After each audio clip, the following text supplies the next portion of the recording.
Hello Internet, my name is Herbie. I'm going to be a stream teacher. We're going to be learning how to use OBS software a little bit on this channel going forward. I'm a teacher.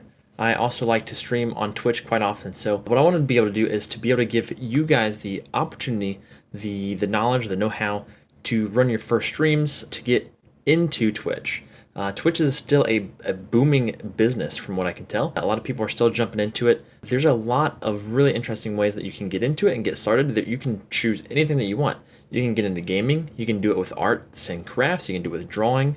You can pretty much choose any kind of interesting thing about you, and there's going to be an audience for it on Twitch. If you are interested in getting into Twitch, watch the rest of this video and find out how to get into it. Alright, so the first thing you are going to need to stream on Twitch is a computer. Yeah, you're going to need a computer. You're going to need to download OBS software. You're going to need to have a microphone or a camera with a microphone attached to it. You're going to need a camera for sure, unless you have a webcam. That also works too. Seriously, like, you just need a webcam. You have to have a webcam to live stream. You can't do it without it. Also, make sure that you have a decent internet, of course. If you have awful internet, this is not going to work for you. Live streaming thrives on fast internet.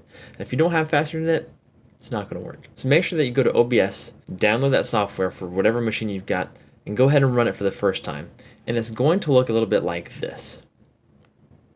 All right, as you can see, there's a bunch of stuff going on here. So I'm actually going to go ahead and turn on my face cam while we're in here. We have to fix a couple of settings while we're in here. So go ahead and click on the settings button. First thing I would do is go in here to your stream, select Twitch server. You can leave that as recommended, and you should be able to just connect your account right there. That's pretty much all you really have to do. As far as I remember. For the output, this depends, it really depends on your game. It's not going to let me change it right now, but I can run my bitrate about 4,500. You can choose anywhere from, I would say 2,000 is on the low end, up to like 8,000.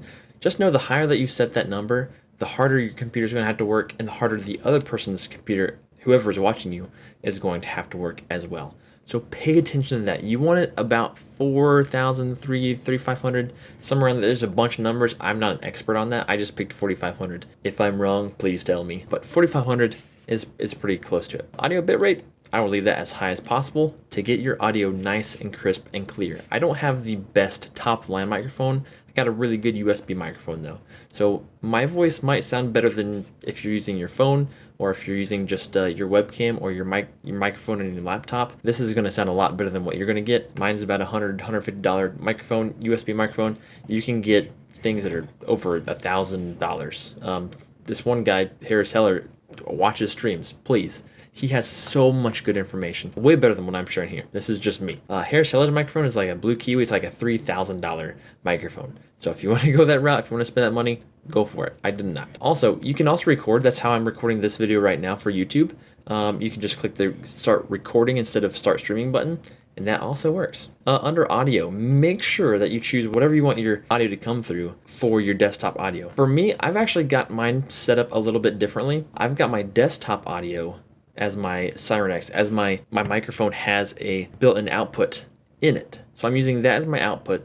I don't actually listen to that output though. What I am doing is I'm going through my microphone output, and I am monitoring through my Razer Nari Ultimate headset, through the headset. So I'm listening to my voice, I'm listening to the gameplay, all through that monitoring system, which sometimes gives me a little bit of a delay and I have to reset it every so often. But other than that, it's negligible, so I don't have to worry about it too often. Just make sure that you are setting your desktop audio somewhere where the program is going to listen to your game sounds, to your chat sounds, things like that. As far as your auxiliary microphone audio, you can select that as your microphone. I've got mine running through something called Voice Mod. It's my voice changer. So make sure that you set up your desktop audio and also your microphone. Under video, whatever your base, like whatever main screen that you're capturing is, you want that to be your base canvas resolution. Mine is 1920 times 1080. If you got a 1080 monitor, pick that. A lot of people say that the best output should be lower than that, just so you don't have to encode so much, you don't have to take up so much of your machine power. I would stick with 720. Mine's a little bit more bumped up to 864. 720 is probably pretty good because a lot of people are watching on their cell phones anyways. That smaller screen isn't going to be noticeable, especially for 1080. A lot of people like to just do 1080 because it looks better, obviously, on a bigger screen. But if most people are watching on the small screen anyways, just stick with 720 or 864. That's fine too. I've also got mine at bicubic. I've got my frames per second at 30. What was happening in one of my games, I think it was Cyberpunk. If I had it at 60, it looks better on stream for other games, but Cyberpunk, it melted my computer down. So not literally, but 30 frames per second is the only way I can get Cyberpunk to work on stream. But I have to bump that up if I want streamier streams, say for like Rocket League or something less CPU intensive. Hotkeys, you can mess with that. If you got something like an Elgato Stream Deck, you can start streaming, stop streaming, a whole bunch of really cool stuff. If you want to set up hotkeys, I never do. There's a bunch of advanced stuff in there. I don't even deal with it. So that's the main thing right here, is definitely to connect your Twitch account to it. Now, once you're actually in the program, here's where all the magic happens. All right, if you want to just jump straight into your first stream, here's what you need to do. Over here in scenes, I would maybe make a new scene and call it gameplay. Or if you want to just chat, you can make one just chat. Let's just stick with the gameplay right now for this first part. So if we make a gameplay, you can click OK on that. That would bring us to a brand new scene with absolutely nothing on it. So, well, first you would need to be able to see it, right? So when you're in your gameplay, I can't do this while I'm recording, so just bear in mind that. You want to go down here to the sources panel, click on the plus on the sources.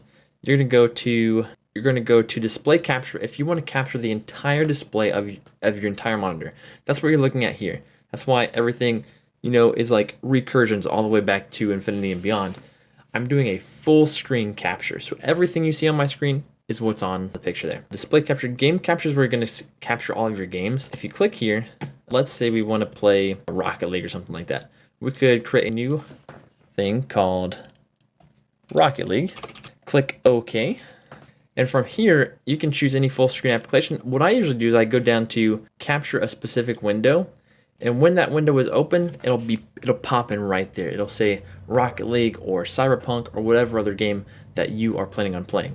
It should pop in right there. I usually leave all these checked, whatever they need to be checked, and click OK. And that'll get you just whatever your game is. So Rocket League, there it is. These also work in order. In this stack, whatever's on top of the stack will be on the top layer, okay?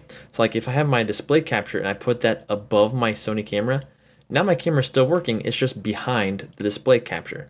So if we just rearrange those, whatever's on top is going to be shown first, and whatever's below that will get cut off. So like if we do this display capture, we can actually kind of go picture in picture with some of this stuff too. I've done some really interesting things with that. Another thing here is the camera, the video capture device. This will be like your webcams, any of your cameras, whatever you're using. I'm using a Sony Alpha 6000, but whatever camera that you want to use, you need to use the video capture device. When you use this, when you create a new one, let's just say I want a webcam in there. We'll click OK.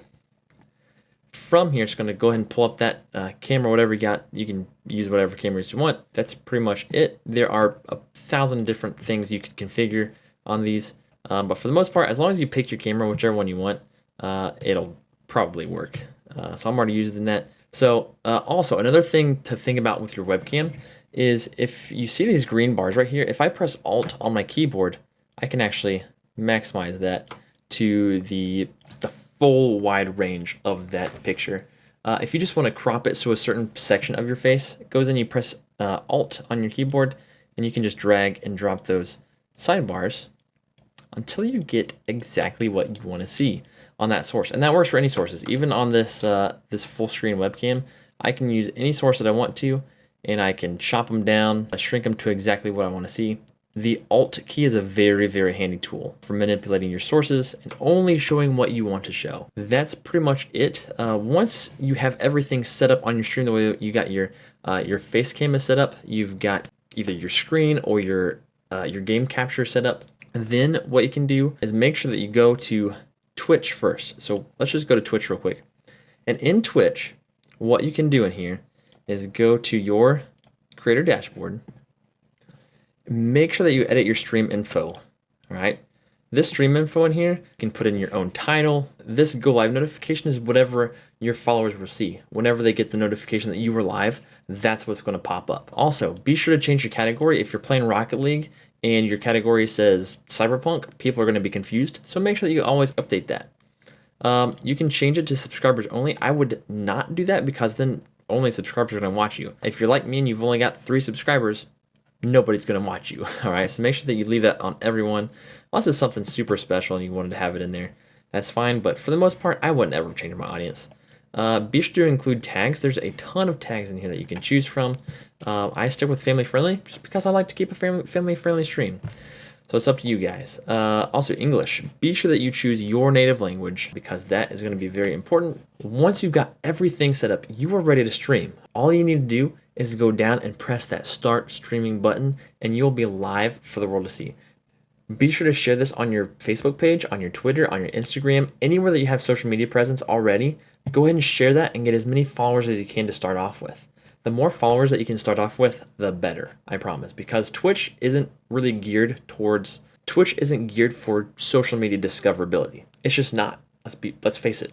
But if you've got Twitter, if you've got Facebook or any other social media, if you've got Twitter or Facebook, if you've got Twitter or Facebook or Instagram or any other social media, you've got Facebook or Twitter or Instagram or any other social media, be sure to tweet out or link your channel. That way you can get as many people in as possible in the shortest amount of time. And also just be encouraging, be engaging, have a personality. Don't just sit there and sit there for like, an hour just playing a video game silently while people watch you. Like nobody's gonna watch that. That's super boring. Make sure that you are putting really good content in there. Put in some commentary. Be sure to talk about what you're doing. That's going to be like the #1 way to get people talking in your chat as well. I hope you guys have enjoyed this video. I've enjoyed making this and I cannot wait to see what you guys come up with. If this is your first time streaming, feel free to leave your link below in the comments section and we'll try to build a community around this. I'm really excited. If you want to link at the Discord and you can come in and chat with us in the Drum and Herbie Discord, that'd be awesome. If you like this video, make sure to hit that like and subscribe button. That way you're always going to be notified when the next video pops up. If you have any suggestions on where we can take this channel with either OBS tutorials or whatever else you need to know about Twitch, please feel free to leave a comment below and I'll be sure to get to it on the next video. Thank you all. Have such an awesome day. Rock on, guys. Cannot believe this is so tough. I'm so bad at making videos. I don't even know where to start. Like, I don't have a script. I don't have any ideas at the moment. I'm just gushing out pretty much all my thoughts and ideas. If I even had thoughts, which I don't. So what's gushing out? I don't know.